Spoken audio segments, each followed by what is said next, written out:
Il y a énormément d'ultramarins qui sont en région parisienne ou en France hexagonale, qui travaillent, qui payent des impôts, mais qui ne sont pas propriétaires. Ils sont en location. Vous gagnez 2 000 euros par mois, 24 000 euros par an, qui veut dire qu'en 10 ans, il y a 240 000 euros qui sont placés sur vos comptes. Qui, dans cette pièce, a un minimum de 5 000 euros. Et là... Personne ne lève la main, ouais. Personne. Quand tu es en hexagone, tu veux te détendre, tu dois payer. Tu veux aller faire du spa, tu dois payer. Tu dois aller en forêt, tu dois payer. Tu payes tout le temps. Quand tu es en Guadeloupe, notamment quand tu es en Outre-mer, ça va pas. Tu vas à la plage, c'est gratuit. Cet épisode est en partenariat avec Charles Nebo, fondateur du cabinet Nebo Patrimoine. Charles Nebo est conseiller en investissement financier et coach budgétaire. Il peut vous accompagner sur le plan de la gestion de votre épargne, pour votre achat immobilier ou encore pour obtenir des conseils en investissement. À travers cet épisode, Charles cherche à apporter des solutions aux problèmes financiers rencontrés par la communauté antillaise et plus largement ultramarine, notamment lors des successions. La majorité d'entre nous connaissons des problèmes d'indivision, que ce soit dans notre propre famille ou dans la famille de notre entourage. Alors pour éviter cela et anticiper la transmission de votre patrimoine, Charles Nebo a créé le carnet d'inventaire patrimonial, un outil pratique, papier ou digital, pour centraliser vos biens, finances et volontés afin de simplifier la transmission de votre patrimoine et garantir le respect de vos choix. Vous pouvez le commander en cliquant sur le lien en description et encore merci à Charles Nebo de soutenir la chaîne et je vous laisse découvrir son interview. Bonjour Charles, bienvenue sur Dom Talk, le podcast Outre-mer. Bonjour Nicolas. Comment vas-tu ? Ça va très bien, merci de me recevoir. Oui, je t'en prie, ça me fait plaisir. Aujourd'hui, chers auditeurs, je reçois Charles Nebo, conseiller en investissement financier, coach budgétaire et fondateur du cabinet Nebo Patrimoine. Alors Charles, tu as 38 ans, tu viens de la Guadeloupe, plus précisément de Marie-Galante. Et aujourd'hui, on va parler de gestion de l'épargne, d'investissement immobilier, de transmission du patrimoine et notamment de ton carnet d'inventaire patrimonial. C'est bien ça. J'ai tout bon, ça va. T'as tout bon et t'as surtout bien précisé de Marie-Galante. Voilà, oui, c'est ça. J'ai rajouté j'avais commencé juste Guadeloupe, après je me suis dit, bien entre parenthèses quand même, parce que je sais que les gens sont fiers un peu de... Oui, c'est normal. Bah oui, c'est normal. Bah oui. Tu vas bien, Charles ? Ouais, très bien, Super. Vraiment très bien. Très bien, ok, trop bien. Alors, comme c'est la tradition à Dom Talk, on va commencer par un petit quiz décalé et personnalisé en fonction de l'invité. Alors, j'ai 3 petites questions pour toi. Ouais, sans problème. Alors, dis-moi, si demain tu dois faire des économies, tu préfères ne plus aller au resto et tout cuisiner maison ou supprimer tes abonnements Netflix, Amazon Prime, Disney+. Tout cuisiner maison. Tout cuisiner maison ? Ouais, sachant que comme je suis cuisinier de base, donc ce sera pas une grosse contrainte. Ok, ouais, c'est vrai. Ouais, tu m'as dit que tu avais fait un BTS cuisine, c'est ça. De base, ouais. Ouais, okay, j'ai une filière hôtelière. Ok, trop bien. Et t'as gardé de bons, de bons réflexes. Ouais, je cuisine tout le temps. Ok, ah ouais, trop bien. C'est quoi ton plat signature, on va dire? On va dire, c'est vraiment les mélanges sucré-salé. Ok. Je suis capable de te faire quasiment une dorade, les dorades qu'on a au pays, avec une petite sauce maracuja, avec une petite purée de fruits à pain, et voilà, il y a pas mal de... T'es comme ça, toi? Ouais.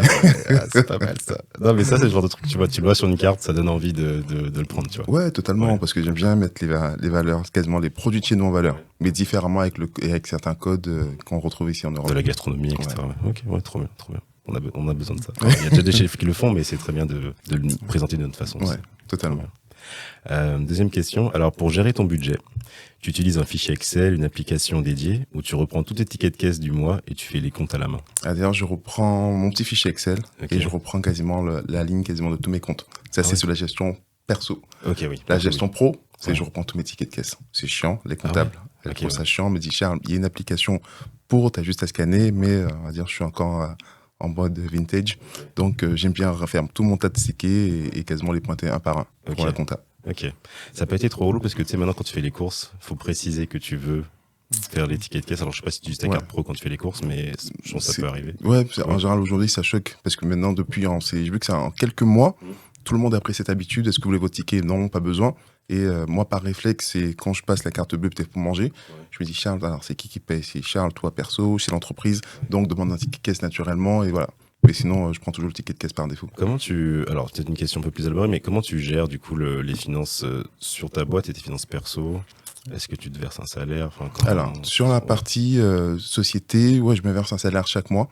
Et moi, cette partie des salaires, c'est que je l'identifie par rapport à toutes les charges perso.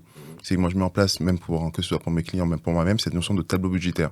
Je sais précisément, qu'on parlait tout à l'heure, les abonnements, combien d'abonnements qui sortent, combien en général, quel est mon budget resto, sortie, loisirs. Et comme ça, au moins, par rapport à ma boîte, je sais combien je dois générer pour me verser combien de salaires. Parce que beaucoup, des fois, quand ils ont leur société, ils vont se dire, OK, moi, je me verse 10, 15, 30 000 euros. Je dis, mais n'oublie pas, derrière en face, tu as l'URSSAF, tu as les amis URSSAF, impôts sur les sociétés, la TVA et tout ce qui s'ensuit. Prenez réellement le salaire dont vous avez besoin. Ou sinon, tout dépend de ta forme juridique. Je dis, prenez des dividendes et après, quasiment des charges sociales sont moins élevées. Okay. Mais pour répondre, voilà, je prends un salaire qui correspond quasiment à mon tableau budgétaire. Et la dernière question du quiz. Si demain, tu as 30 000 euros à disposition, tu préfères acheter une Mercedes classe A, faire un apport pour un bien immobilier ou lancer ton entreprise? Une entreprise. Je relance une entreprise. Ah ouais? Ok, d'accord. Ouais. Okay. On va dire, je lance l'entreprise, mais en faisant des investissements avec cet argent depuis l'entreprise. D'accord. Okay.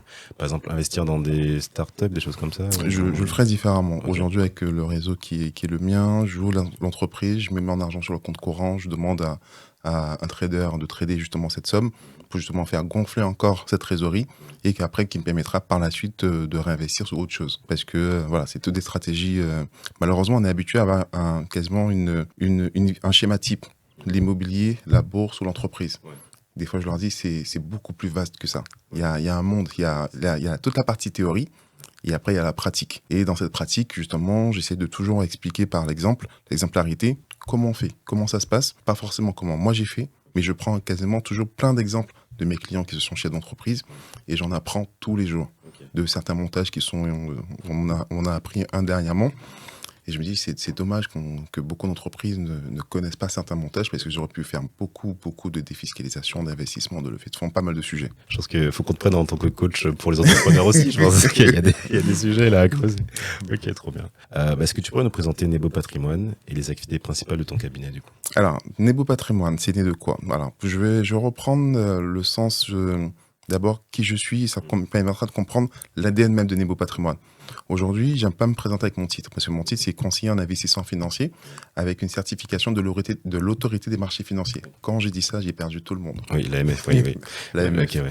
Je connais un petit peu, parce que je suis parce que je suis en mode gestion, investissement, donc j'ai entendu sur YouTube et tout, mais oui. Alors, moi, j'ai quasiment l'attestation de l'AMF. Alors, Nebo Patrimoine, qu'est-ce que c'est? C'est vraiment un cabinet qui accompagne les particuliers, également les entreprises, mais c'est principalement, ma clientèle, principalement, ce sont des particuliers. Je les aide à devenir propriétaires de leur résidence principale, de leur investissement locatif et placer leur trésorerie. Quand je dis ça, en général, c'est les grandes bases. Parce que je dis, je vous permets de créer du patrimoine. Le patrimoine repose sur quoi? Sur deux piliers. D'un côté, tu retrouves l'immobilier. De l'autre côté, tu retrouves les placements financiers. Tu as deux écoles. Tu as ceux qui vont te dire l'immobilier, c'est pas bien. Tu as deux qui quasiment et réciproquement. Je leur dis, dans l'immobilier, il y a pas mal d'objectifs. Il y a pas mal de produits. Tu peux retrouver la résidence principale, dans le neuf ou dans l'ancien, l'investissement locatif qui peut prendre différentes formes. L'investissement d'un appartement, de places de parking, d'immeubles de rapport et autres. Quand certains, on leur parle de placement financier, ils sont très réticents. Ils se disent non, le placement financier, c'est la bourse et la crypto. Je leur dis non, c'est pas que ça. Votre livret A est un placement financier, votre assurance vie est un placement financier. Et comment le cabinet est construit, c'est vraiment sur cette notion pédagogique. J'explique, je transmets, je fais des prestations notamment sur mesure pour expliquer aux gens. Mais si tu me dis j'ai besoin d'acheter ma maison parce que mon voisin a acheté sa maison, je pose toujours la question, mais quel était l'objectif final de ton voisin? Quand il a acheté sa résidence principale, c'était pour peut-être protéger ses enfants, préparer sa retraite. Il y a plein de sujets. Donc, je pousse, avant de parler des produits, tous les clients qui arrivent avec un produit en tête, ils ressortent jamais avec ce dont ils ont envie. Je leur dis, je vais vous pousser dans vos retranchements avec un spectre très large sur le court, moyen, long terme. De quoi as-tu besoin? Est-ce que tu as besoin de préparer ta retraite? Si oui, dans combien de temps? Investir, mais dans quoi et pourquoi? Générer des revenus complémentaires, mais à partir de quand? Tu vois, il y a pas mal d'introspection où je les pousse réellement dans leur retranchement qui mettent vraiment les bons mots. Et dès qu'on a mis les mots, on sait pourquoi ils le font, pourquoi ils le font. Je leur dis maintenant on va travailler sur le comment. Quelle est ta situation? Combien tu gagnes? Quand c'est pas possible, je leur dis pas juste comme certains malheureusement, c'est pas possible, merci, au revoir. Donc c'est pas possible pour telle et telle raison. Donc voilà les prérequis. Voilà comment y travailler. Après, je fonctionne également sur la gestion des comptes, la gestion d'épargne, pour comment sortir du découvert. Il y a plein de gens qui se disent j'ai plein de crédits, je vais rien faire. Je fais non, mais tu sais qu'il y a le rachat de crédit qui existe, qui te permet d'augmenter ta capacité d'épargne. Il y a pas mal de sujets. Donc ça c'est Nebo Patrimoine. Moi après j'ai fait ce constat, il y a plein de clients qui pouvaient pas prendre mes services, mes honoraires, mais ils avaient cette envie. Parce que plus j'avançais, alors pour t'expliquer, moi ça fait quasiment 8-9 ans que je fais cette activité. Depuis 4 ans, je me suis reconcentré sur les Outre-mer. Oui. Je me suis dit, Charles, il y a énormément d'ultramarins qui sont en région parisienne ou en France hexagonale, qui travaillent, qui payent des impôts, mais qui ne sont pas propriétaires. Ils sont en location. Pourquoi? Et en creusant avec certains clients auprès de certains membres de la famille, ils m'ont dit, mais Charles, on ne sait pas comment faire. On ne sait pas, on ne nous explique pas, on nous a toujours appris à consommer, mais jamais à investir. Donc, je me suis dit, bon, Charles, réfléchis différemment. J'ai créé l'Institut Nebo Patrimoine. L'Institut Nebo Patrimoine, c'est un centre de formation, c'est un format association, où là, par contre, je fais des conférences, je fais des ateliers, je fais des formations, mais vraiment pas à pas. Je prends un exemple, je t'explique comment monter ton dossier de prêt pour aller challenger ton banquier. Comment sortir du découvert, c'est quoi le crédit, comment aller discuter avec un notaire, comment investir, c'est quoi l'immobilier, étape par étape, pour que chaque personne puisse avoir un niveau d'information, un niveau de connaissance, pour qu'il puisse être totalement autonome dans sa gestion. Suite à ça, je me suis dit, mais Charles, c'est pas assez challengeant. Moi, j'adore les défis. Ok. Et parce que C'est déjà une bonne base quand même. Parce que, Oui, c'est une bonne- parce que tout ce que tu as dit là, c'est des choses que, enfin, tu vois, on nous apprend pas ça à l'école et c'est pourtant des outils dans la vie. En tout cas, si tu veux développer ton patrimoine, etc., et être plus à l'aise financièrement, c'est des choses à savoir. Parce que du Totalement. coup, enfin, tu vois, maintenant l'inflation elle a augmenté, bon, c'est en train de baisser un peu. Mais si tu sais pas comment bien protéger ton argent justement de tous ces risques, bah, il part en fumée quoi. Ça part Virtuellement, totalement. mais il part en Oui, fumée. ça part Ouais, totalement. Parce que moi, j'aime bien faire des calculs. Il y a un calcul que je fais à chaque conférence. Quand je fais des conférences spéciales création de patrimoine, quand je commence la conférence, je fais une moyenne. Je dis, voilà, en partant d'une base, imaginons que vous gagnez 2000 euros. Les 2000 euros sur l'année, ça représente 24 000 euros. Est-ce que tout le monde est d'accord? Là, jusqu'à là, tout le monde dit, ouais, il faut en Logique, venir oui. où? C'est logique. Je dis, ok, très bien. J'aime bien demander qui, parmi vous, ça fait à peu près une dizaine d'années que vous travaillez. Il y en a plein qui lèvent la main. Oui, moi, ça fait 20 ans, ça fait 30 ans, ça fait... Je dis, aucun problème. Alors, je lui dis, je vais rester que sur les 10 ans. On va dire, vous gagnez 2 000 euros par mois, 24 000 euros par an, qui veut dire qu'en 10 ans, il y a 240 000 euros qui sont placés sur vos comptes. Qui, dans cette pièce, a un minimum de 5 000 euros? Et là, Personne ne lève la main, ouais. ouais, C'est, ouais. personne. Et c'est là que je leur dis, j'attire votre attention. C'est pas du tout un jugement, c'est pour vous faire quasiment, il y a les faits. Et il y a les faits que ça vous fait. Donc, il faut bien décorréler l'ensemble. Les faits, c'est que vous avez eu, en 10 ans, minimum 240 000 euros. Je parle même pas des primes. Les gens me disent, oui, mais Charles, tu as les loyers. Je fais, oui, il y a des charges en face de tout ça. Mais mon objectif, c'est quand je travaille avec vous, c'est que sur les 10 prochaines années, vous puissiez avoir un minimum d'épargne. Parce que là, vous avez enrichi le système, vous avez enrichi notamment des gens dans des sorties, dans des soirées, dans des vêtements. Après, il y a des fois, ça s'explique. Il y a des accidents de la vie et ça s'explique totalement. Quand je fais des conférences sur la retraite, pour expliquer aux gens comment fonctionne la retraite et comment la financer. Je leur dis, je prends toujours le même principe. Là, je vais pas prendre 10 ans, je vais prendre 40 ans. Je dis, qui veut dire qu'en 40 ans d'activité, vous avez eu quasiment 960 000 euros, pas loin d'1 million d'euros qui sont passés sur vos comptes. Et quand je fais ce constat, il y en a plein qui commencent à réaliser qu'ils sont à la retraite dans très peu de temps, qu'ils n'ont pas encore investi, ils n'ont pas encore réfléchi pour leur revenu complémentaire. Il y a plein de choses. T'as plein de gens, avant la retraite par exemple, qui sont toujours locataires? Genre, Ah oui, à 5... Ah ouais. Oui, il y en a plein. Mais du coup, quand tu reçois ces profils-là, est-ce que, comment dire, ils sont détendus par rapport à ça? Enfin, est-ce qu'ils ont est-ce que pour eux, c'est une situation normale où ils aimeraient acheter ou Non, pour ils eux... aimeraient. Il y a cette volonté. Aujourd'hui, sûr. c'est vraiment ancré. Les gens, ils ont envie. Ok. Ils ont envie d'investir. C'est le comment. C'est le comment. Ouais. Parce Ok. qu'ils écoutent toujours les infos en disant que c'est pas possible. Et quand tu regardes des fois dans ton entourage, il y a ceux qui ont investi, qui te l'ont dit ouvertement et qui vont te l'expliquer. Il y a ceux qui ont investi, ils vont pas te dire parce que... Oui, parce qu'il y a un tabou aussi autour de l'argent. Il y a un tabou autour de l'argent. Bien sûr, ouais. Et moi, ce que je fais, je leur dis, ce qu'on va faire, on va travailler sur votre situation. Ceux que vous êtes proche de la retraite, il y a parfois, je leur dis, on ne peut pas faire de magie, malheureusement. Des fois, il est trop tard, donc on va essayer de limiter. On va essayer de regarder comment optimiser au maximum votre retraite. On va déjà calculer le nombre de points. Je dis, on va faire ce qu'on appelle la reconstitution de carrière. Regardez, est-ce que l'ensemble, notamment de vos employeurs, pendant toute cette période, vous a bien déclaré? Est-ce que, par rapport aux enfants, si vous avez eu des enfants, est-ce que tous les enfants ont été comptabilisés? Parfois, pour certaines femmes, j'ai dit, même si ce sera un sentiment douloureux, si vous avez eu un enfant mort-né, sa réponse, il vous attribue également des points en termes de trimestre. Donc, certes, c'est un sentiment douloureux, parce que moi, je vais chercher vraiment cette émotion, mais j'ai dit, c'est pas grave. Pourquoi c'est pas grave? C'est important d'y aller, parce que ça fait partie de votre histoire.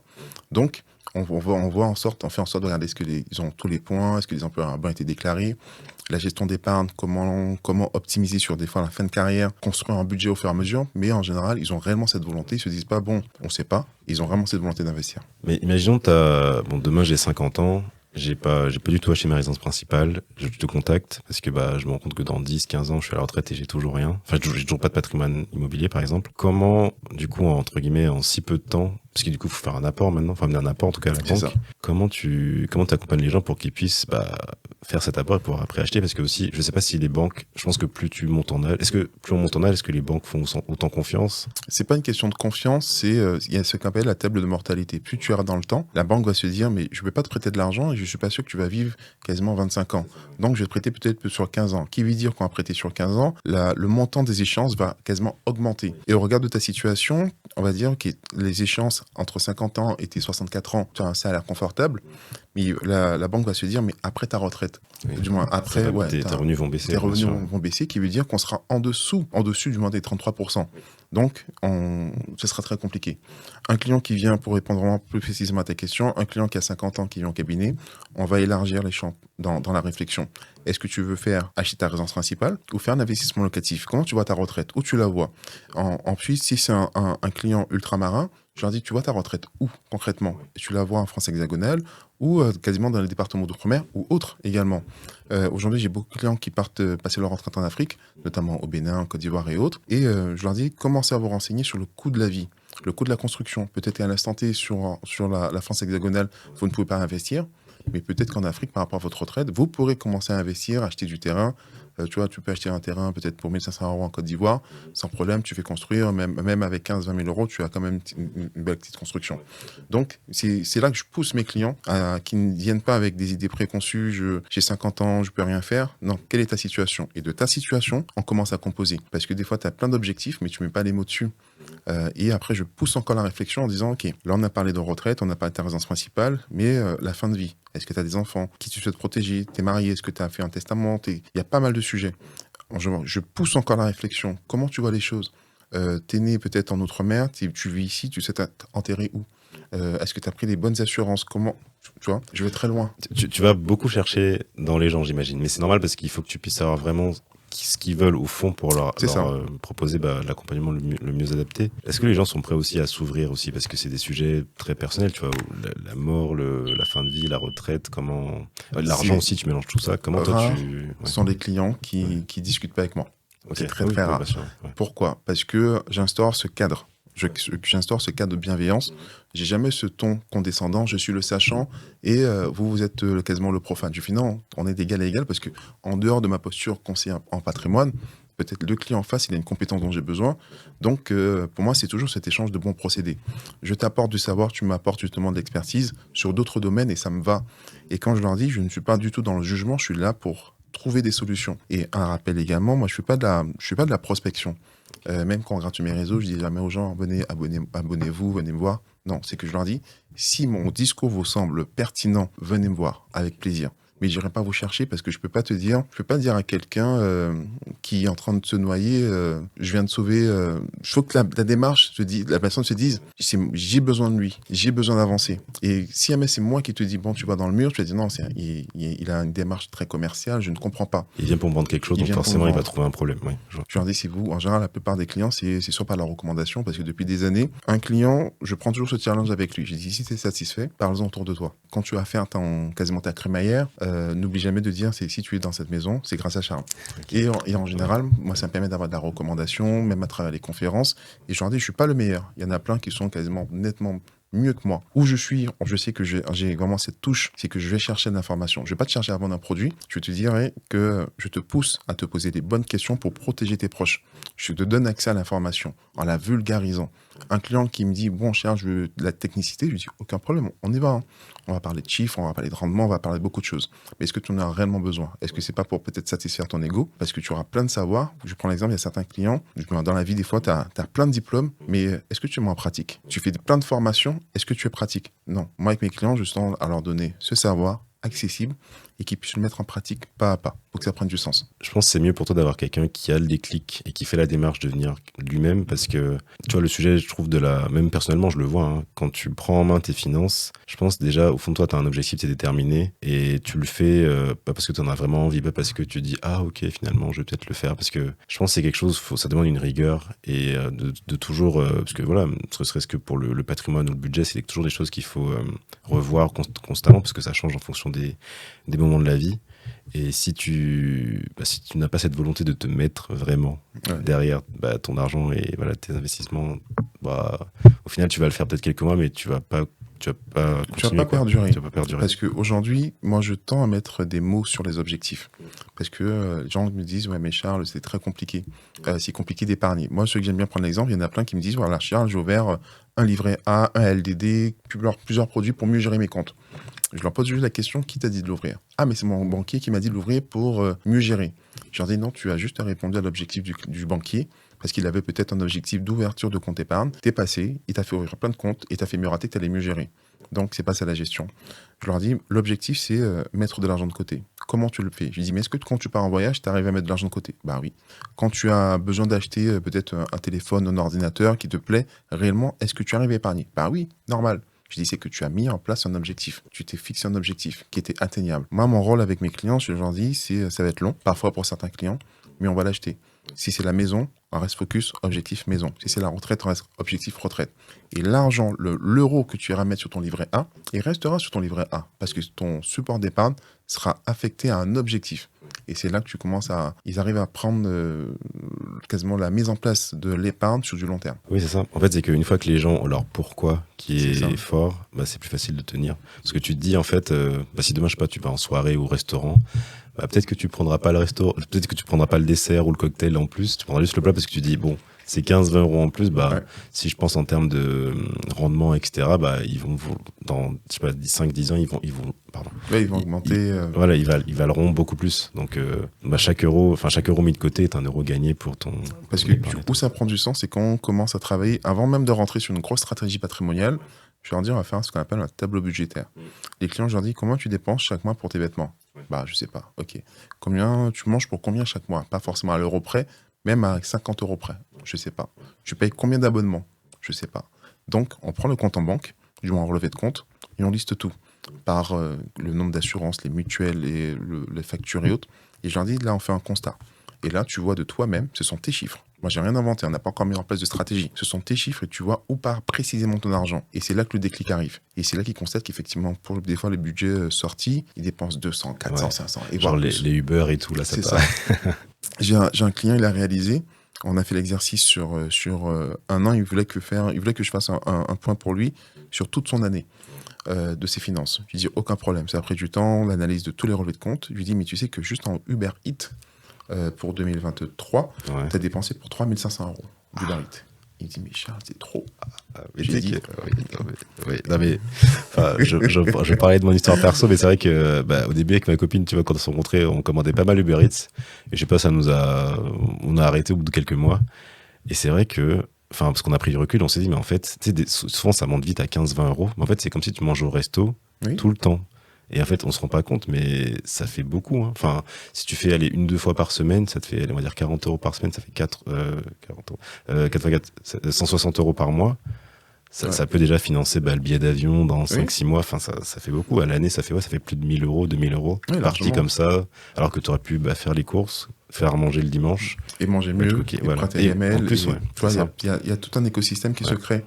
Beaucoup, des fois, quand sur le budget vestimentaire, parfois, je vois des 150, 200 €. Je leur pose toujours la question, est-ce que votre activité nécessite d'acheter des vêtements tous les jours? C'est d'abord pour prendre ce recul sans forme de jugement et pour qu'ils puissent se poser eux-mêmes la question, pourquoi j'achète autant? Oui. Tu Parce que- testes un peu l'eau, quoi. Tu vois. C'est ça. Oui. Et il y a certains, c'est leur activité qui nécessite quasiment d'acheter des vêtements tout le temps. Donc, je dis, aucun problème, ça je l'entends. D'autres, je leur dis, mais quand tu achètes, ça part où? Ben, c'est pour peut-être une soirée, c'est ceci, c'est cela. Et quand ils commencent à regarder le montant qu'ils achètent sur l'année, ils me disent, mais ça fait trop. Pourquoi j'achète autant? Je dis, c'est pas que c'est normal, c'est que tu consommes tes émotions. Que ce soit sur le budget nourriture, vestimentaire, on a tous ce vice, cet exutoire, parce qu'on se dit, bon, tant qu'à faire, foutu pour foutu, c'est bon, on brûle l'argent. Et il y a ce truc aussi de, tu sais, des fois, tu es dans un travail qui est difficile, tu te dis, il faut que je me récompense un peu avec mon argent. Et c'est pas, et surtout, des fois, ça se passe mal au travail et tout, mais c'est compliqué de. Après, je pense que c'est pour ça que, enfin, moi, personnellement, ce que j'ai fait, c'est que j'ai mis en place des virements automatiques. Du coup, je fais avec ce que j'ai mis des enveloppes et tout virtuelles. Et quand il y a plus, tu vois. Mais, en tout cas, enfin, je pense, après, c'est mon fonctionnement, ça m'aide à éviter de trop déborder. Parce que du coup, tu te dis, bon, peut-être je vais dépenser 50 € en plus, mais est-ce que vraiment je C'est le ça. fais ou pas, tu vois? C'est totalement ça, parce que j'invite les clients dans cette notion de tableau.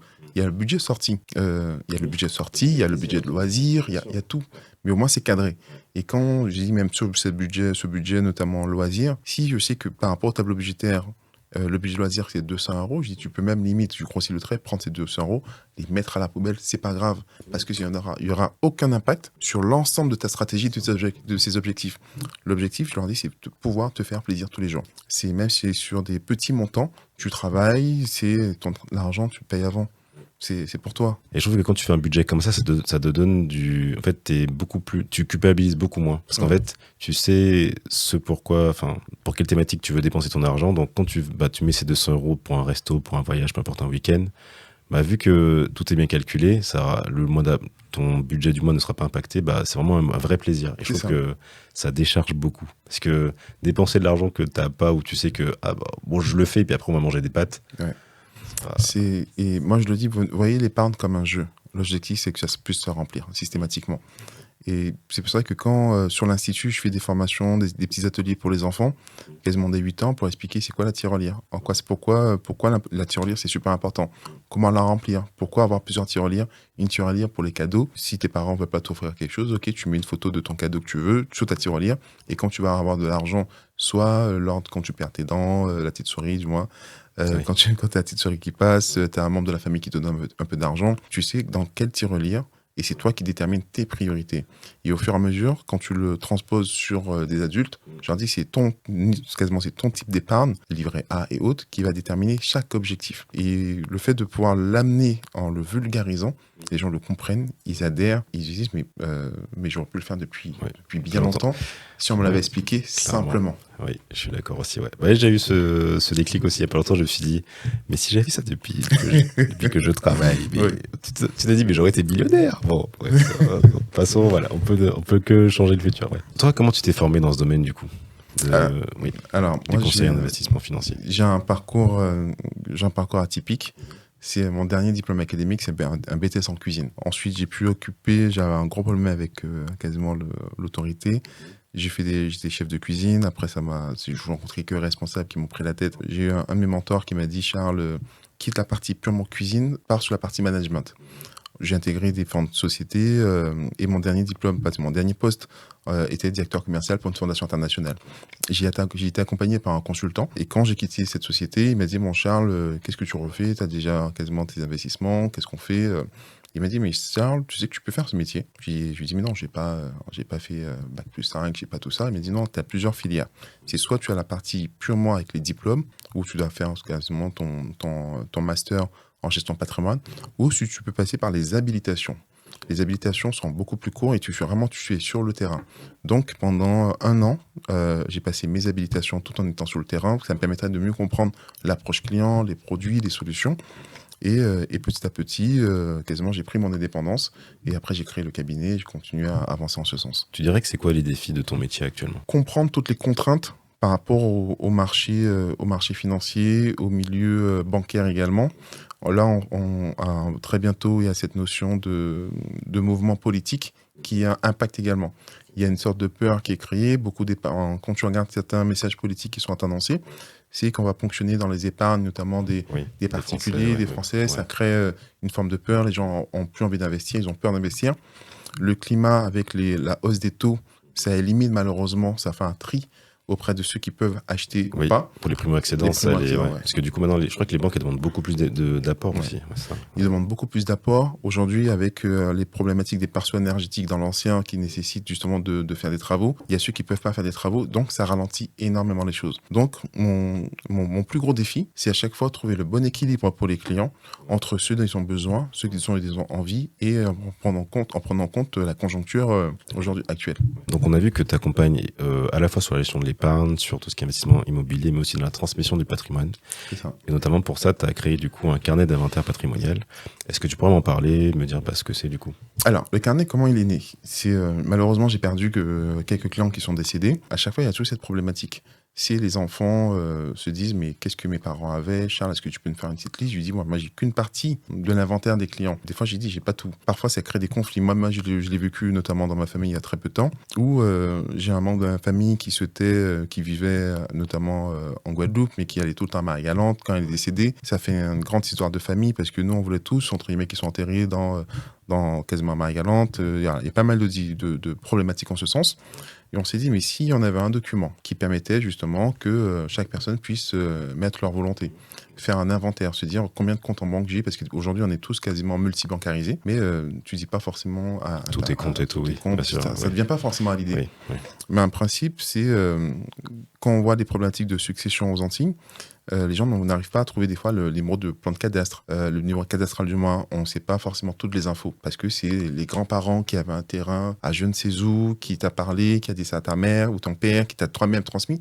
Mais l'autre génération, ils n'ont pas toutes ces infos et va remonter tout ça. L'objectif, c'est de se dire également, si toi, tu dois fouiller dans les papiers de tes parents ou de tes proches, tu sais pas concrètement qu'est-ce que tu dois chercher. Oui. Comment ils les ont rangés, oui. C'est ça. Ouais, oui.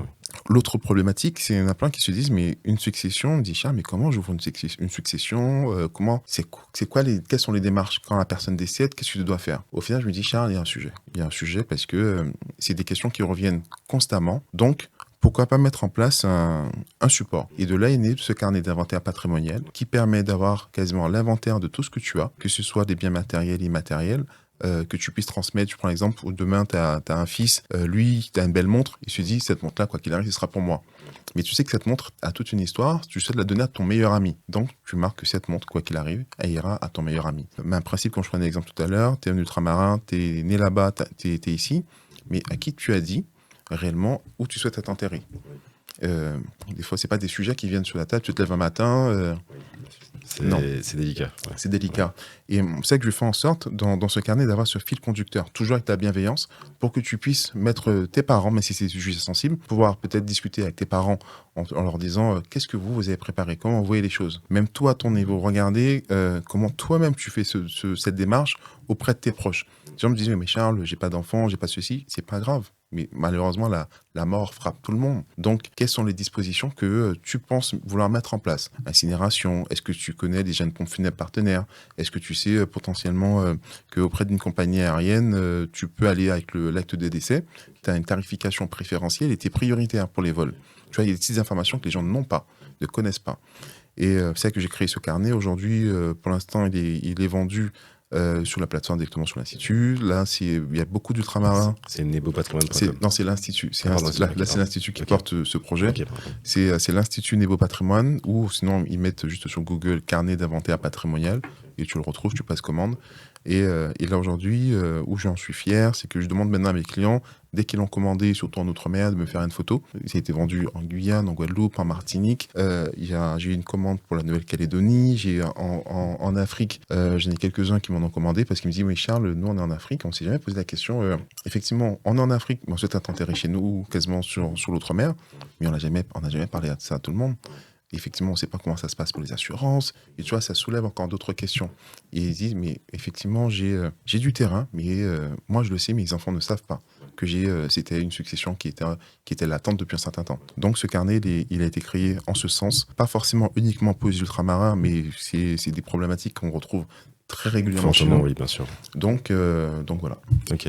Par exemple, tu as parlé de tes clients en Afrique. J'imagine que du coup, tu dois vraiment te former sur chaque pays parce que tu as des législations qui sont différentes, des façons de faire différentes.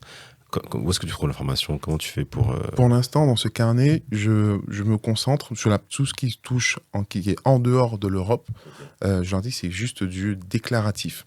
J'apporte aucune expertise pour expliquer quelles sont les règles de succession. Par contre, derrière, j'ai des notaires partenaires. Demain... l'objectif là, c'est pour expliquer, c'est je te donne l'info, on est en train de digitaliser. On est en train vraiment de digitaliser ce carnet. Pourquoi? Parce qu'aujourd'hui, il y a des clients qui m'ont dit, qui m'ont fait remonter, Charles, entre-temps, on a eu un autre enfant. Entre-temps, on a vendu un bien. Entre-temps, on a encore acheté. La personne de confiance qu'on avait déterminée dans le carnet, on s'est pris la tête, je veux pas que ce soit finalement cette personne de confiance. Et suite à ça, je me dis, Charles, encore, il y a une nouvelle opportunité. Il y a une opportunité à prendre pour rendre encore l'information le plus accessible et adaptable possible. Aujourd'hui, je suis en train de travailler sur notamment cette levée de fonds pour sensibiliser, créer ce carnet version digitale. L'objectif pour moi, c'est qu'il y ait vraiment le déployer en Outre-mer parce que ça touche monsieur, madame, tout le monde. Et pas que quasiment l'Outre-mer, les ultramarins, parce que toutes les communautés, tout le monde est touché par cette notion de décès, mais qui est réellement préparé? Il y a une partie de la population, oui, ils sont déjà préparés. Ils ont l'information, ils sont accompagnés et autres. Mais monsieur, madame, tout le monde, ils n'ont pas d'infos.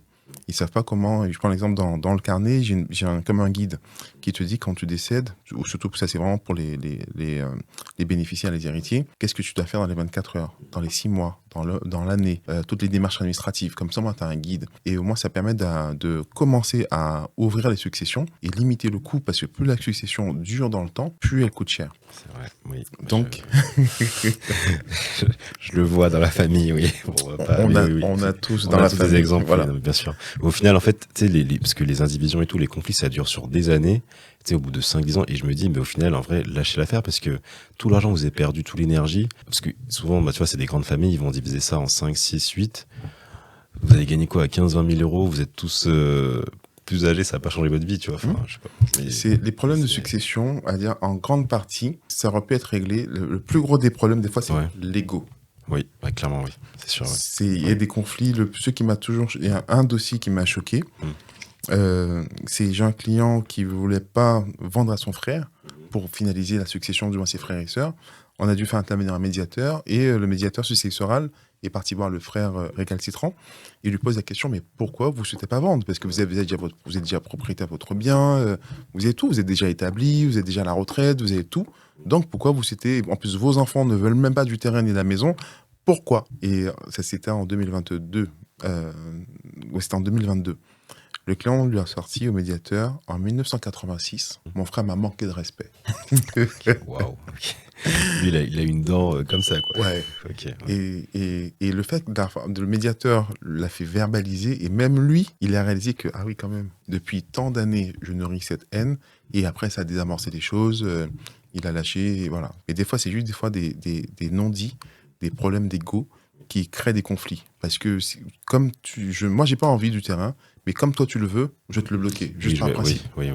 Je vais t'empêcher d'avancer sur... C'est ça. Parce que c'est vrai qu'en fait, c'est des histoires familiales, des problèmes familiaux, comme tu dis, des non-dits, des choses qui sont passées dans la famille qui font que certains gardent des rancunes comme ça. Et... Alors que, en fait, pragmatiquement parlant, le plus logique, c'est de juste continuer, faire la succession et finir avec ça, parce qu'il y a des frais d'avocat, il y a du temps, de l'énergie. Mais juste pour des raisons un peu futiles, des fois, comme ça bloque. Ouais. C'est que moi, par principe, je pars toujours d'une feuille blanche.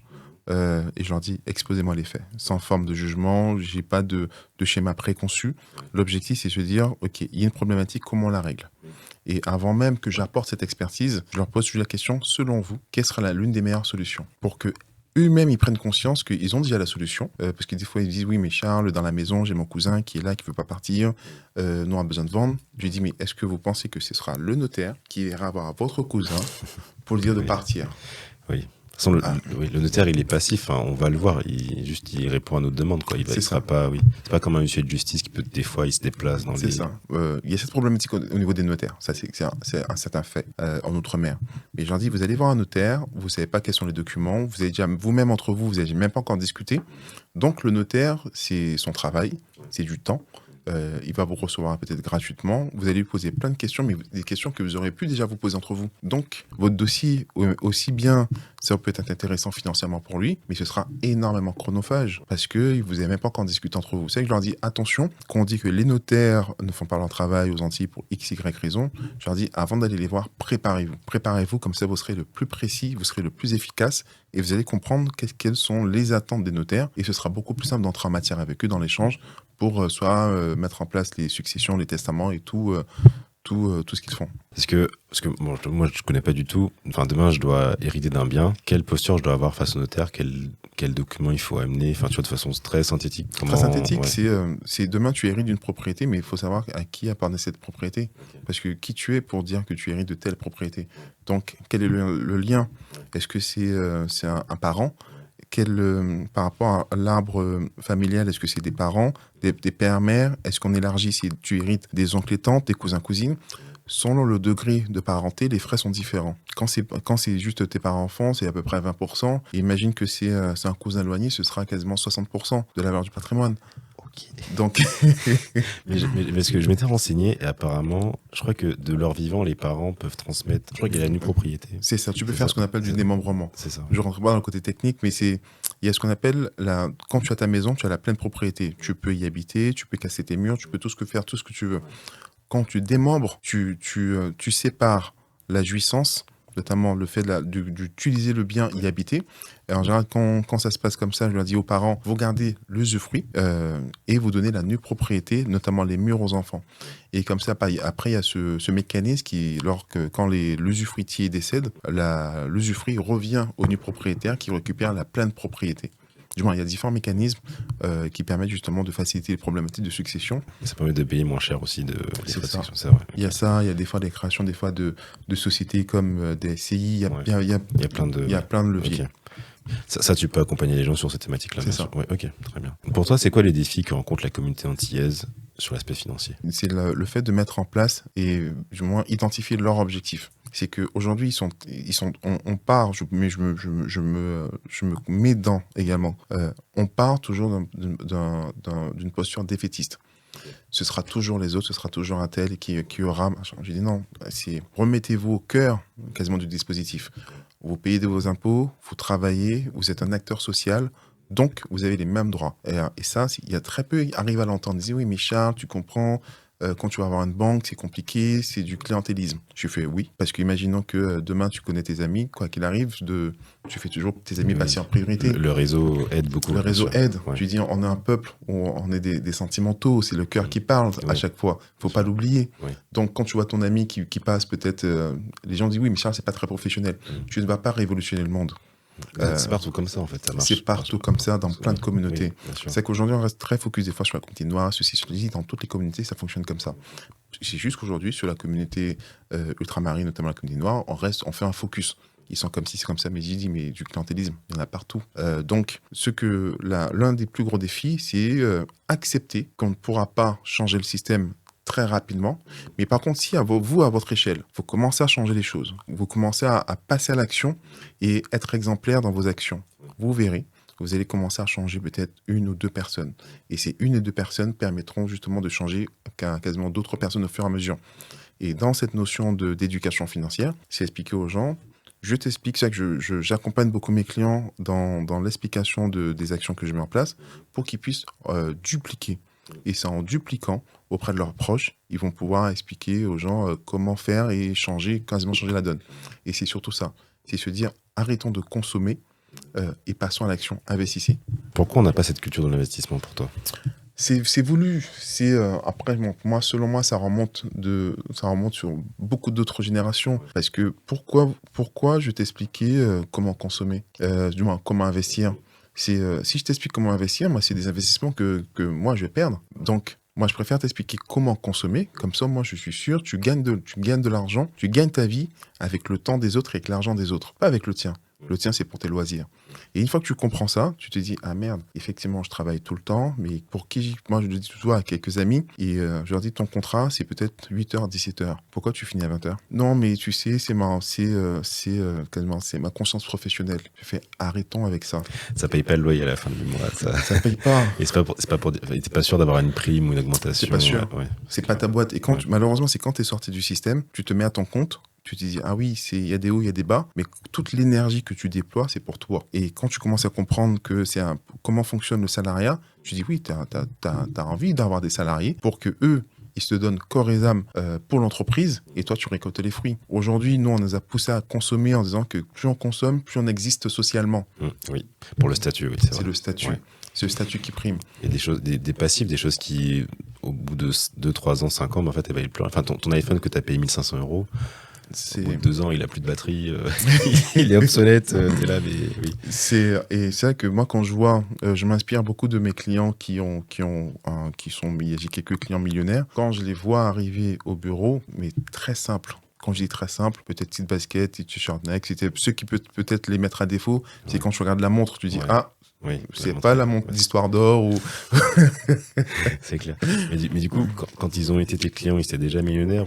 Non, c'est au fur et à mesure. Okay. Parce que j'ai des clients qui sont les plus gros, ce sont des expatriés, où ils travaillent pour des grosses boîtes, et au fur et à mesure, on a mis en place une base, et ensuite avec les stock options, pas mal tout ce qu'ils ont, et ils sont bien. Et c'est là que moi je m'en inspire. Pourquoi? Parce que ces clients-là, ils ont les 4 ou 5 là, ils ont à peine 30 ans. Et quand je regarde leur parcours scolaire, je me dis, aujourd'hui, sans entrer dans trop de polémiques, les conseillers d'orientation ils ont pas refait une mise à jour des nouveaux postes.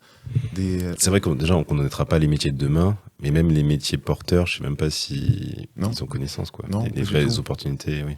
Mais pas du tout. Et quand je vois certains parcours, c'est avec mes clients, je m'intéresse beaucoup à eux. Même ceux qui ont, des fois, j'ai des clients qui ont fait des liquidations judiciaires. Je leur dis pourquoi, qu'est-ce qui s'est passé, quelle est ton histoire. Et moi, je m'en inspire beaucoup pour mieux comprendre, parce que j'estime que tu t'enrichis, tu gagnes du temps en posant les bonnes questions aux gens par rapport à leur parcours. Ça ne veut pas forcément dire que tu vas dupliquer, tu feras la même chose, parce que tu n'as pas forcément tous les paramètres. Mais quand je vois les clients qui ont réussi, je leur pose la question en toute humilité, comment tu as fait ? Et ils m'expliquent par où ils sont passés, quelles sont les contraintes, quels sont les avantages, les inconvénients.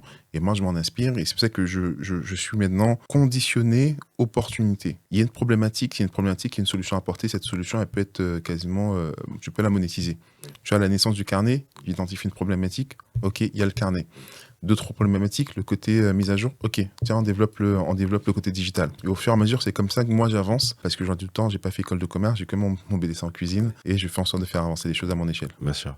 C'est la base de l'entrepreneuriat, c'est identifier un problème et proposer la meilleure solution. C'est ça. Et ouais, trop bien. On va revenir un peu sur ton parcours un peu personnel, parce que du coup, tu viens de Marie-Galante. Et du coup, j'ai quelques questions à te poser par rapport à tout ça. Quand je te dis Guadeloupe, c'est quoi les premiers mots qui viennent à l'esprit ? C'est l'écosystème. Moi, les premiers mots qui viennent à l'esprit, c'est vraiment cet écosystème, la faune et la flore, parce qu'aujourd'hui, sur Marie-Galante, on utilise beaucoup de nous, les plantes. Moi, je suis pas anti-médicaments, mais j'en prends très rarement. J'ai mal à la tête, je vais prendre je fais toujours tout ça. je vais venir ma mère m'envoie des feuilles de Doliprane, pas mal de choses. Quand on parle de la Guadeloupe, moi j'ai vraiment ce côté joie, parce que on a beau dire, on a un peuple où il y a de la misère, parce qu'il ne faut pas se cacher derrière ces belles plages. Il y a un choc notamment économique qui est important à prendre en compte, mais on vit bien. C'est quand tu regardes ici, quand tu es en hexagone, tu veux te détendre, tu dois payer. Tu veux aller faire du spa, tu dois payer. Tu dois aller en forêt, tu dois payer. Tu payes tout le temps. Quand tu es en Guadeloupe, notamment quand tu es en Outre-mer, ça va pas, tu vas à la plage, c'est gratuit. T'as faim, tu sais que tu vas partir en campagne, tu vas trouver un arbre fruitier, tu vas toujours trouver quelque chose à manger. Tu vas toujours trouver, t'es malheureux, tu vas toujours trouver un sourire. Quelqu'un qui va te dire un simple bonjour, comment vous allez. Tu vois, il y a toujours un petit détail qui te permet justement de remonter ton moral et voir les choses autrement. Quel premier lieu ou activité tu ferais découvrir à quelqu'un qui n'est jamais venu en Guadeloupe ? Marie-Galante. Le gars est patriote, quoi. Oui, non, patriote jusqu'au bout. T'as raison. Non, après, blague à part, oui, j'aurais fait Marie-Galante. Ouais. J'aurais fait Marie-Galante, pourquoi ? Parce que moi, j'ai découvert réellement la Guadeloupe sur le tard. Parce que j'ai vraiment beaucoup grandi à Marie-Galante. J'ai quitté Marie-Galante à l'âge de 17 ans. Et des fois, je faisais la navette entre Guadeloupe le week-end pour aller voir des amis et autres. Mais ça m'a toujours choqué. Marie-Galante, tout le monde se connaît. On se connaît, il y a vraiment ce climat familial, beaucoup de bienveillance. Je veux dire, Marie-Galante, ce fut une époque, là aujourd'hui malheureusement non, tu peux aller à la plage, tu laissais ta sacoche, tu laissais ta voiture ouverte, tu partais de chez toi les portes ouvertes. Moi j'ai grandi dans cet univers. Aujourd'hui tu peux quasiment plus faire ça. Je vois plein de petits jeunes qui font des braquages, qui braquent les mamies. Je me dis mais avant il n'y avait pas ça. Quand je suis allé en Guadeloupe, c'est là que j'ai vu vraiment cette notion pas d'individualisme. Il y a toujours cette notion familiale, hein, mais c'est différent. Oui, parce que c'est plus large, donc forcément c'est moins ce cocon. Je vois. Et vraiment cet aspect village vraiment concentré, quoi. Et pour moi, ceux qui veulent entre guillemets découvrir les Antilles sans être oppressés, totalement dépaysés, je dirais tu viens à Marie-Galante. Par contre, tu seras vraiment totalement dépaysé. Ensuite, c'est en Guadeloupe, je parlerai beaucoup plus de ce que je connais. La Guadeloupe, je prends encore ce temps de découvrir avec un nouveau regard. Dès que j'y vais, j'essaie de découvrir vraiment de nouveaux paysages, découvrir de nouvelles rivières et faire beaucoup de randonnées, de découvrir même des fois des artisans locaux qui font de belles choses. Et au fur et à mesure, je tends à découvrir. Mais si j'ai une première chose à faire pour la Guadeloupe, c'est aller à Marie-Galante. Ok. c'est QFD. Ok. Parce que du coup, dans ta jeunesse, est-ce que tu allais souvent ou pas à Grande-Terre, Basse-Terre et tout ? Non, pas du tout. Non, pas du tout. Je suis vraiment un enfant du pays. Okay. T'as fait tes classes et tout à Marie-Galante ? Ouais. Okay. Jusqu'au BEP. Ok. Ah oui. Okay. Jusqu'au BEP. Après, on va dire, pour la petite anecdote, pour moi, j'étais convaincu après mon BEP que j'allais en Guadeloupe passer mon bac. Ouais. J'étais convaincu avec tous mes amis, on s'est dit on va tous au bac en Guadeloupe sans problème. Mais on était sur liste d'attente, malheureusement, parce qu'ils venaient ouvrir le premier lycée hôtelier au Gosier. Je reçois un appel le mercredi, je vois une de mes tantes qui appelle, et je prends le téléphone, mais je sens qu'il y a un truc qui est bizarre. Elle me dit passe-moi ta maman. Ouais. Je lui dis bon. il y a un truc. Ça pue, ça pue. Je dis, il y a un truc. Ouais. Ma mère qui raccroche, qui me dit, au fait, c'est bon, t'es prêt à l'école.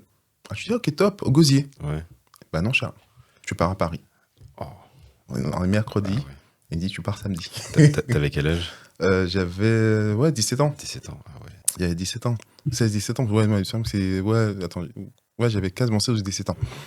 Je lui dis, mais non, parce que moi, j'avais déjà tous mes plans le week-end d'après, en Guadeloupe, les soirées, tout ça. Et il me dit, non, samedi, t'es dans l'avion. J'arrive dimanche, j'arrive à Orly. À l'époque, ma tante habitait à Hermont-Bonne. On me fait aller sur Paris, je découvre cette notion de train, de RER et compagnie. J'étais totalement perdu, tu vois. Moi, je me souviens, C'est un autre univers, bien sûr. Totalement. Ouais. Lundi matin, j'ai ma cousine qui me ramène. J'étais à l'école à Porte de Clignancourt. Elle fait l'aller avec moi. Ouais. Et le retour, elle dit, c'est ligne droite, tu prends le métro, tu descends Gare du Nord, tu prends le train, tu arrives à Hermont-Bonne. Pour quelqu'un qui vit ici, c'est normal. Mais quand tu as quitté Marie-Galante, il n'y a pas de feu à Marie-Galante. Maintenant, il y a des ronds-points. Tout le monde se connaît. Tu as besoin d'aller d'un point A à un point B. Tu vois quelqu'un, un voisin, tu peux me déposer. Ouais. C'est fini. En arrivant à Gare du Nord, perdu à Gare du Nord. Parce que je ne savais pas qu'est-ce que c'était la différence entre le RER, le métro, le train de banlieue, le Transilien, le Rostar. T'as failli aller à Londres. Mais je comprends, oui. Totalement perdu. Et pendant 2 heures, j'ai tourné, pas de téléphone, carte téléphonique. Les cabines téléphoniques sont à l'extérieur. Oui, parce que c'était les années 2003. Ah ouais. Ouais, 2003. Oh là là, c'était chaud. Et c'est quand j'ai commencé à pleurer dans la gare, je me suis dit, waouh, Charles, comment tu fais pour dire à tes parents que t'es perdu. Et c'est une petite dame qui m'a vu, elle a eu pitié de moi, je pense. Elle m'a dit, mais tu veux des loups? Elle me dit, non, c'est des trains de surface. Je me dis, putain, je ne savais même pas qu'il y avait cette notion de train de surface aussi. Il y a plusieurs niveaux et tout. Ouais. Et c'est là, quand je suis rentré chez moi, je me suis promis de plus jamais me perdre. Et aujourd'hui, je dirais, c'est partout où je passe, j'identifie toujours mon parcours et je retiens très, très, très bien quasiment les emplacements. Mais bon, c'était comme ça que ça s'est fait au fur et à mesure de mon arrivée en France. Donc un gros choc. Ouais, totalement. Ouais. Oui, totalement. Est-ce que ça t'a plu la vie ici, dans les premières années? Premières années, comment tu t'es adapté? On va dire les premiers mois, non. Parce que pendant 3 mois, j'ai insisté avec ma mère quasiment, pas quotidiennement, mais j'ai dit, je peux revenir. Est-ce qu'ils m'ont pris au moins en Guadeloupe, au pire, est-ce qu'ils m'ont pris en Guadeloupe? Jusqu'au jour, elle m'a dit, non, tu reviendras pas. Tu reviendras pas parce que, on va dire, j'ai pas un enfant turbulent, c'est faux. J'avais certaines fréquentations qui ne m'auraient pas permis d'être l'homme que je suis d'aujourd'hui. Et elle m'a dit, non, tu restes là-bas. Et au bout de 3 mois, je me suis dit, Charles, fais-toi une raison. Elle t'a dit que tu reviendras pas. Concentre-toi sur tes études et vas-y. Et c'est là que j'ai commencé à apprécier, voir les choses différemment, mieux comprendre les différentes cultures, comment ça se passait ici, et comprendre les codes. Et je me souviens, jusqu'à maintenant, c'est mon professeur de cuisine qui m'a pris sous son aile pour me dire, Charles, ne fais pas comme les Antillais de Châtelet. Je me dis, mais qu'est-ce que tu me parles? C'est quoi les Antillais de Châtelet? Et il me dit, non, Charles, tu verras, quand tu vas à Châtelet, tu auras beaucoup d'ultramarins qui sont là en train de traîner. Il me dit, Charles, tes parents sont là-bas, tu sors pas, quand tu finis l'école, tu rentres chez toi. Et avant, j'avais quasiment plus de cheveux, j'avais quasiment, à l'époque, c'était des favoris, on ne laissait pas pousser la barbe, j'avais la boucle d'oreille. Il me dit, non, t'enlèves tout ça. Il y avait l'accent très prononcé, il m'a vraiment fait travailler sur cette notion pour avoir l'accent le plus neutre possible, pour que quand j'appelais pour le travail ou autre, pour qu'on puisse pas se dire ok, c'est un noir qui appelle. Et moi, ça m'a permis justement de comprendre énormément de codes que j'utilise aujourd'hui quand je travaille avec monsieur, madame, tout le monde. Voilà. C'est limite gommer un peu ton identité quelque part. Moi, j'estime, c'est plus se mettre dans un moule. Mettre dans un moule pour pouvoir avancer. Et aujourd'hui, ça m'a permis d'atteindre certains niveaux quasiment dans différentes sphères que j'aurais pas pu avoir si j'avais pas compris. Et aujourd'hui, ça me permet de m'adapter très rapidement en me disant, ok, quand je suis avec quasiment les miens, je reprends tout de suite. Il y a tout de la sang, il y a tout qui revient immédiatement. Quand je suis dans certaines sphères où c'est très codifié, je sais entre guillemets coller. Par contre, sans dénaturer ma vision, qui je suis, mais pour que le discours soit entendable, il faut déjà que tu puisses franchir la porte. Et c'est l'objectif, c'est à chaque fois comment franchir la porte. Okay. Ouais, c'est très intéressant. Je vois où tu veux en venir parce qu'effectivement, il y a des milieux où en fait, tu es obligé de répondre à certains critères. C'est ça. Et si tu réponds pas à ces critères, en fait, on va pas t'accorder, on va pas donner du temps, en fait, on va pas t'accorder du temps. Donc, je peux comprendre. Ok. Bon. Pour synthétiser, pour te faire un exemple, le carnet, une fois que je l'ai pensé, je l'ai sorti, il est passé quasiment en moins de 3 semaines, quasiment en moins de mois, j'ai pu le présenter, il est passé à l'Assemblée nationale, j'ai pu le présenter à certains députés, on est parti travailler avec certains ministres. Je dis ça, pour le faire en très peu de temps, il faut que tu dois connaître les codes. Parce que je dis, quel entrepreneur, en toute humilité, arrive à naviguer entre le milieu économique et politique aussi rapidement. Je viens pas d'une grande famille politique, je viens pas d'une famille de chefs d'entreprise, je viens d'une famille d'agriculteurs. Et c'est ça que je mets toujours ça en avant, en leur disant, j'ai pas énormément de bagages, contrairement à certains, mais ce que la vie m'a appris, c'est apprendre à oser. Tu oses, s'adapter, c'est dominer. C'est l'une des premières phrases que l'un de mes mentors m'a dit, c'est s'adapter, c'est dominer. Une fois que tu comprends ça, tu oses, tu y réfléchis très rapidement et tu te dis, comment les gens collent, c'est quoi les codes, tu t'adaptes, tu rentres et ensuite tu fais justement tout ce que tu as à faire pour avancer. Mais du coup, quelque part, on peut dire, est-ce que tu es un transfuge de classe Est-ce que tu te vois comme ça ou pas?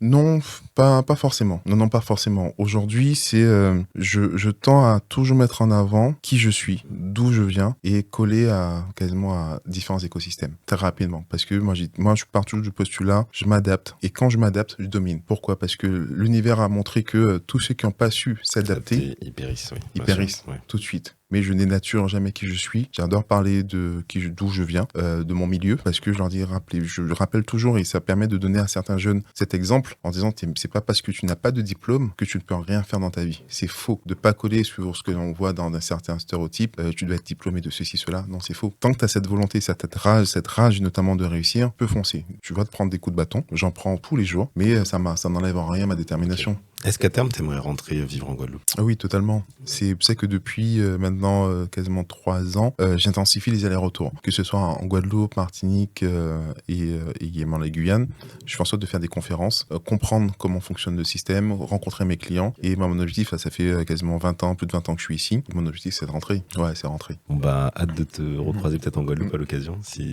sans problème.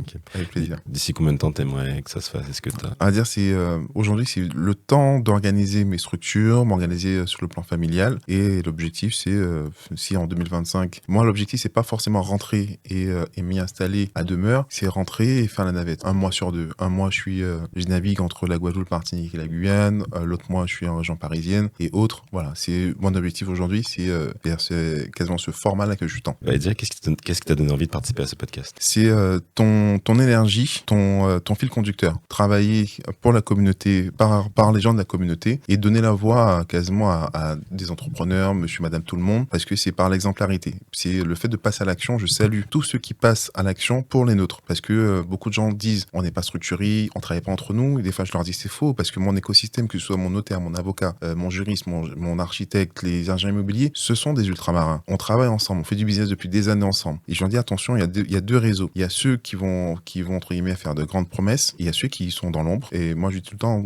tu me verras pas très souvent, à part sur des réseaux où je parle de mon métier, mais tu me vois pas, tu me vois nulle part quasiment. Ouais. C'est vrai que je pense que si on cherche pas conseiller en patrimoine et tout, on va pas te trouver tout de suite. Peut-être, je sais pas si tu cherches à être une personnalité, peut-être pas, je sais pas. C'est pas mon objectif. Ouais. Aujourd'hui, je tends à être cette personne impactante et qui montre l'exemple à différentes sphères.